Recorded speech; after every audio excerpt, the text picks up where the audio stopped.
আমি বলেছিলাম আমি জামাত ইসলামের বিজয় চাই না।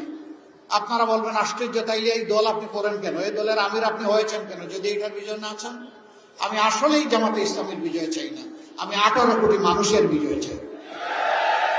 আমরা যদিও 11 দল একত্রিত হয়েছি নির্বাচনের জন্য, একটা ঐক্যবদ্ধ জাতি গঠনের বার্তা দেওয়ার জন্য, যেই জাতিকে আমরা বিভক্ত করতে চাই না ধর্ম বর্ণ বা কোনো কারণে। সবাই মিলে বাংলাদেশ, সবাইকে নিয়েই বাংলাদেশ, সবার জন্য বাংলাদেশ, সেই বাংলাদেশটাই আমরা গড়তে চাচ্ছি ইনশাআল্লাহ। এই জন্য ইনসাফের প্রতীক দাঁড়িপাল্লা আছে, আরো আমাদের সঙ্গী সংগঠন যেখানে যেটা আছে সেইটাই আমাদের 11 দলের মাঠ। আমি বলেছিলাম আমি জামাত ইসলামের বিজয় চাই না। আপনারা বলবেন আশ্চর্য, তাইলে এই দল আপনি করেন কেন, এই দলের আমির আপনি হয়েছেন কেন যদি এটার বিজয় না চান?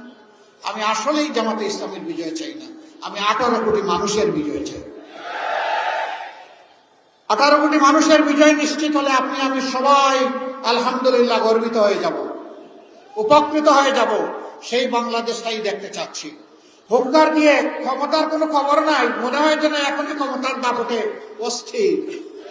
হুঙ্কার দিয়ে কেউ কেউ বলছেন পর্দানশীল কোনো মেয়ে যদি ভোট চাইতে কোথাও ক্যাম্পেইন করতে আসে তার কাপড় খুলে দেবা।